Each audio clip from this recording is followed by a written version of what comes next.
Welcome to Amusing Jews, where we celebrate Jewish contributors and contributions to American popular culture. I'm Jonathan Friedmann. And I'm Joey Angelfield. Producer-engineer Mike Tomren is working somewhere behind the scenes.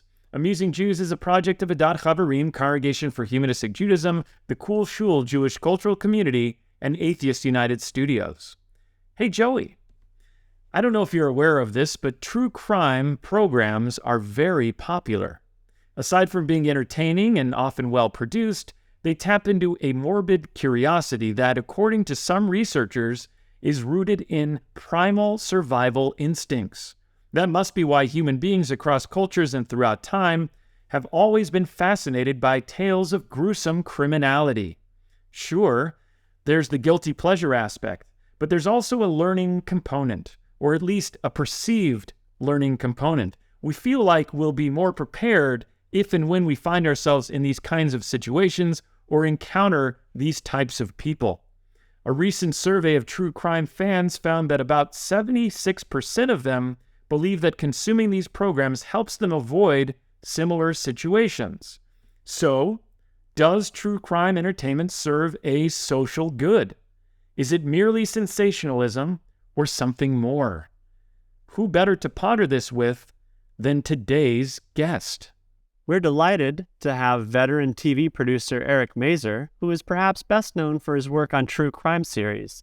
He's executive producer of iCrime with Elizabeth Vargas, co-executive producer of Killer Siblings, and much, much more. Eric, welcome to Amusing Jews. Hey guys, thanks for having me. First things first, just going to the basics. How did you get into the television business, and then, what drew you to the real-life stories? Well, I didn't study entertainment or television or filmmaking in school. I actually have a degree in agricultural economics, and I was wondering what I was going to do with that degree and maybe go to grad school. And I was living in Boston, and I was working for my cousin doing real estate. And I had a friend actually from USY who had gone to USC film school, and he knew exactly what he wanted to do and always did. And he had a friend who was coming to Boston, and there was a comedy show in Boston that needed production assistants or PAs. And he asked me if I wanted to make $80 a day for 8 days and help a friend of his out. And that was one of my first paying jobs after college, and literally changed my life's trajectory in one 8-day job. So that's kind of how I got started. Was a friend of mine who was going to USC needed PAs, and I happened to get on the roster that way. So how did you develop all the skills that are required for your job?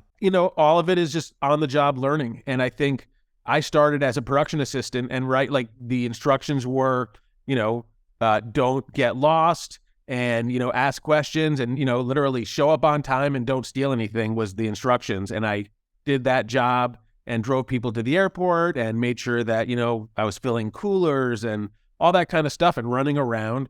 And the job, happened on whatever night they had the show. And then the show was over and we wrapped it all up, and, they loaded out of the stage, and then they were gone. And it was a super exhilarating way to make money, and I was, interacting with all the stage crew and got a chance to see it happen. And literally I got, enticed by, entertainment. It was really fun and really exciting.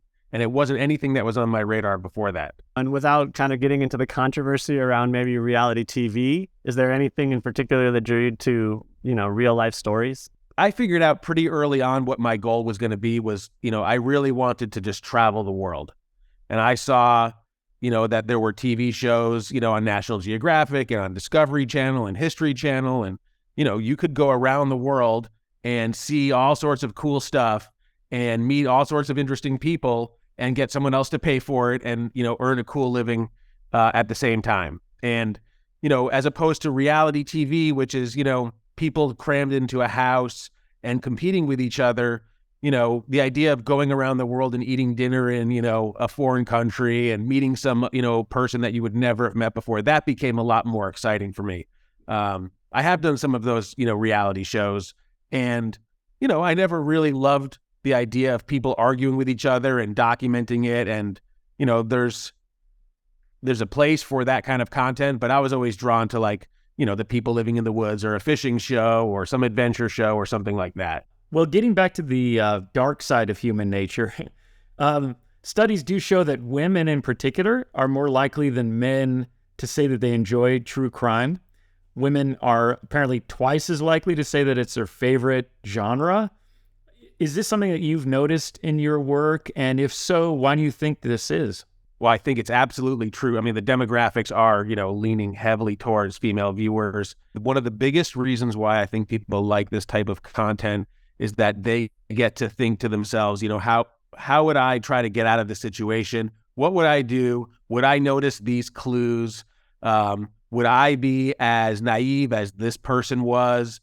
And then, the cases that we cover in a lot of the programs that I work on, it's what's called the post-adjudicated crime world. So we're not dealing with anything that's still in appeals, or if they're not sure if they got the right person.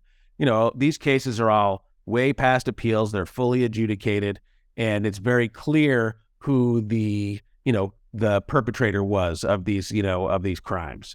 So when you have all the pieces laid out in front of you, it's easy to play detective and say, aha, and put your finger right on it. And I feel like that's, very attractive to viewers because there's a very defined beginning, middle, and end of each of these stories, however, and they're terrifying, a lot of them, and they're, very sad and very emotional too. Yeah, I think there's the educational component, the psychological component, and then also women tend to be more heavily represented as victims, I think, in these stories, if I'm not mistaken. So the kind of planning ahead in the hypothetical, that must be tantalizing and something that brings not only the consciousness that you're alluding to, but must just be like fascinating. There's a lot of care and decision-making that goes into picking the cases that are picked. And that's, the calculus that goes into which cases are chosen is a very long process. And it's deliberately set up so that it really does appeal to those viewers. The show iCrime is crimes caught on personal mobile devices like cell phones, right? So you're out and about and something starts happening in front of you, a road rage or a shopping, parking lot, and people whip out their cell phone and start recording. You're on the subway, you're on the city street, whatever it is. So the cases that we pick on iCrime, not even considering how we build a complete episode, because, when you build an episode itself, it's made up of anywhere from 6 to 8 individual clips. And each of those clips needs to be different in its own way so that that journey that you're going to go on over that half hour is different types of environments and situations and scenarios and things like that. So you never want to have like a whole show where every single event is similar or every single outcome is similar. You try to make sure it's really balanced.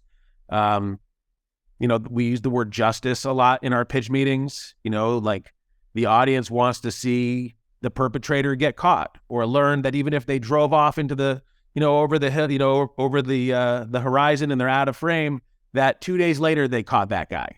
And if too often people are getting away with illegal behavior, that's not satisfying for the audience. The audience wants to see people who are perpetrating crimes get caught for them, and they don't want to see justice being averted. Is there an educational aspect to shows like iCrime?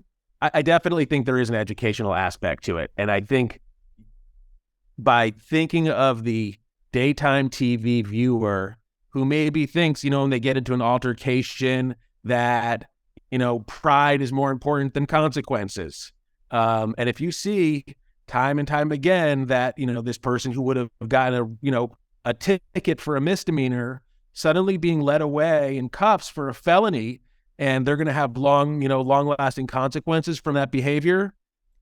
I mean, it sounds pretty basic and obvious, but I think the audience needs to be reminded of those lessons again and again. So, we take that as an important thing for the audience to take away from the show, is that, escalating situations just makes things worse.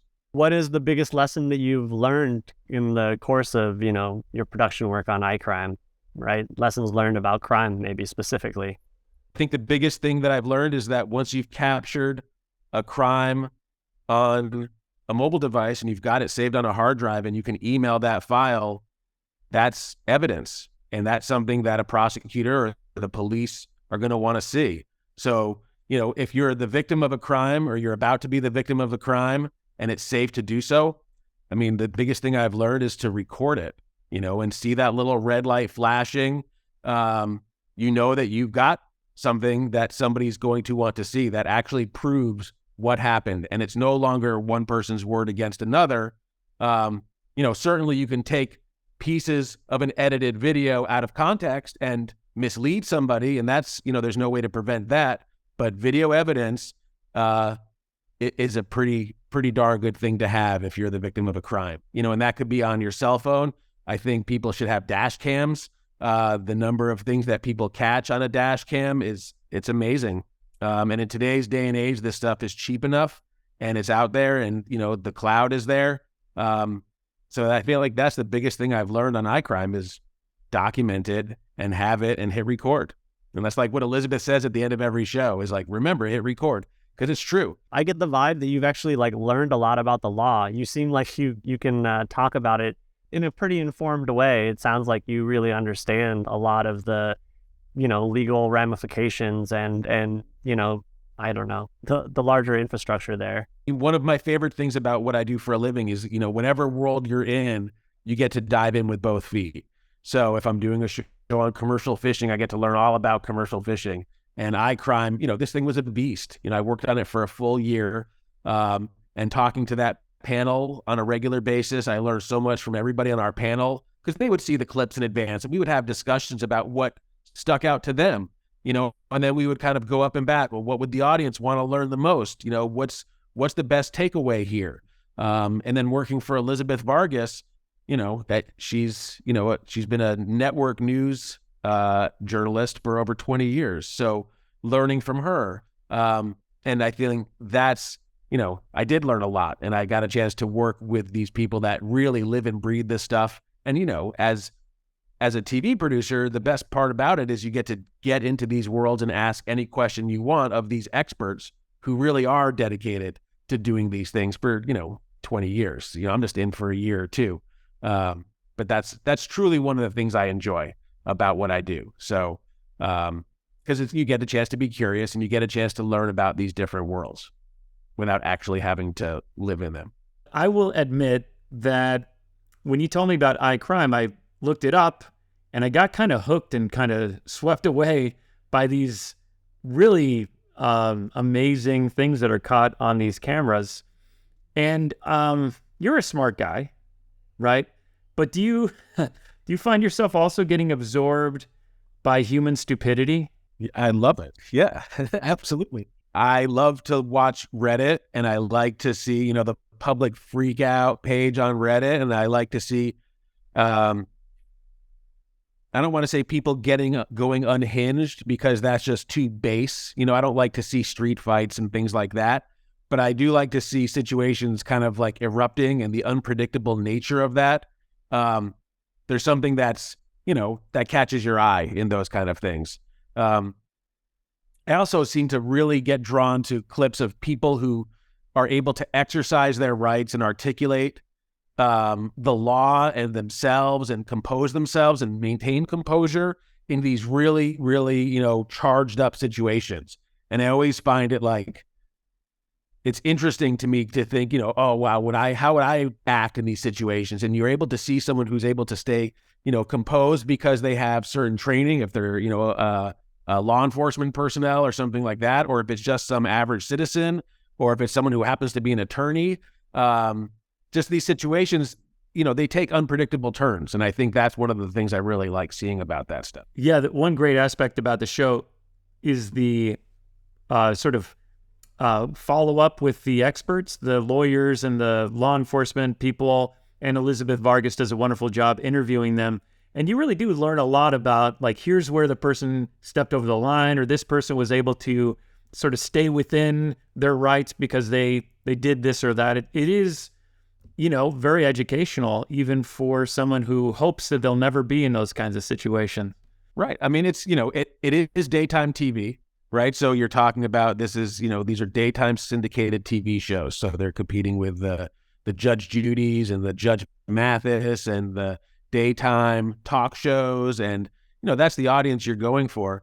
But the idea that some of these cases, you get to see things play out where, there was one case where a bakery in Oregon, during the mask mandates, they had people come in provoking them, saying they didn't have to wear their masks and all these things, and they ended up having a physical confrontation over it. It's all on tape or on video, right, or on cell phone. And the people, we send out, emails among our crew just, when these cases kind of reach resolve. And these people, the perpetrators of this case, went behind bars. They're going to be locked up for 4 months for, instigating this crime. And, the footage was, you have to imagine that the footage was very instrumental in, showing what really happened there that day. So there's a little bit of satisfaction there, knowing that this is, a case that was, was all over Reddit for a few weeks. And then when it reaches resolution, that actually justice was served, the person who was a victim, got a chance to have their day in court.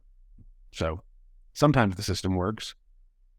Staying on this topic for a second, do you get unnerved seeing videos of crimes and not knowing that they've been resolved, or, seeing that there isn't a resolution yet, justice, as you've mentioned?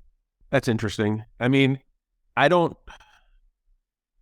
The super violent crimes, if there's something like that, we try to stay away from that on iCrime, because you can't really do justice to a story in 4 to 7 minutes. So when it's a really terrifying story, I tend to see that on like the Killer Siblings type shows, where you're going to dive into something for an hour and you're going to think about that every which way, left, right, and center. And then, for a lot of these cases, even though they're all post-adjudicated when we tell the story, a good part of the timeline, there's a killer on the loose, right? And there's people who are terrified. And that person can come back at any time. And people, if it's a family who just lost somebody, if it's someone who's targeting them, like there's all sorts of scenarios that it's truly unthinkable what you would do with your own family if you were in the same situation. And it's like, and I don't like thinking about that stuff because it's scary. So let's go to a place more pleasant then. Maybe looking into the future, do you have any sort of dream projects? Maybe something involving Jews or Jewish content, not to nudge it too hard? I spent a good amount of my career on the road and in the field and being, out there. And right now, the part of my career that I'm in right now is, I'm home with my family. I want to be home when my kids get home from school, and I don't want to be on the road for, 13 days anymore, 15 days, 3 weeks. I want to be home as much as possible. So down the road, dream projects would be, setting up big shows, going out on the road, setting them up, and then being back home to kind of oversee them from a bigger picture. And then when it comes to creating content, I don't think I'm focused on finding something that involves Judaism or Jewish culture. But if it was there, I would love to tell those stories. It's just, I don't feel like I'm drawn to seeking them out. And, what I do is really work for hire for my clients, right? So I get hired to come on and do a project that's been usually bought already, and there's already some kind of a treatment or an outline, and then I'm there to bring it to life. But I would, my standard line is that I just don't like to do suffering, right? So I don't do, I never wanted to be a combat cinematographer or go see people in, abject poverty or, do that kind of documentary filmmaking. Cause it, I think it affects people more than they realize, and even doing these crime shows, when you're diving in deep, that has an effect on you. So, as far as a dream show or a dream job, I think it would just be working with a great group of people, that I'm inspired by, that I want to hang out with and work with, and have a project that, is seen by people and is appreciated. And that's pretty much, that's where the goals are right now. Do you want to speak a little bit to what you're working on currently, things that are, exciting and in the works? One of the things that I've always loved about what I do in the entertainment business is that you never know where your career is going to take you. And, a lot of the projects, like I said, are work for hire. So you get on for a finite amount of time, you do your contract, and then it's over.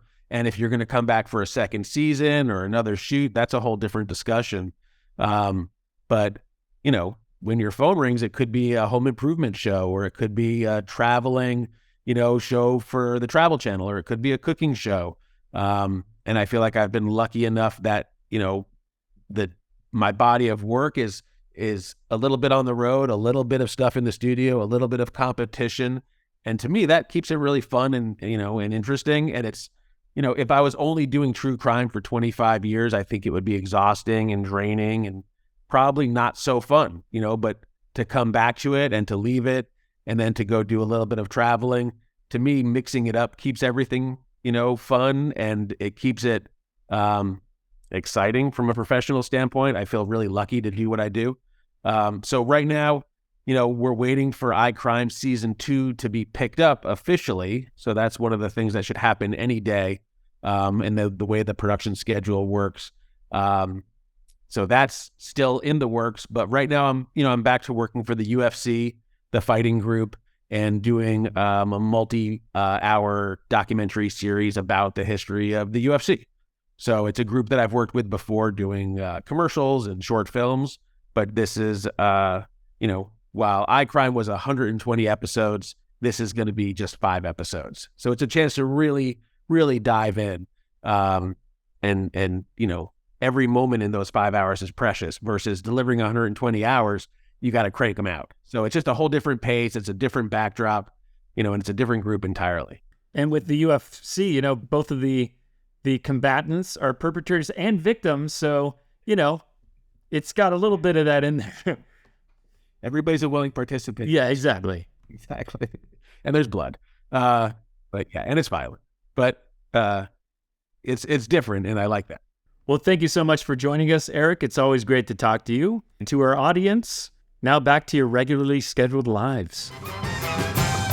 Amusing Jews is here to amuse you. If you like being amused, go ahead and click like and subscribe.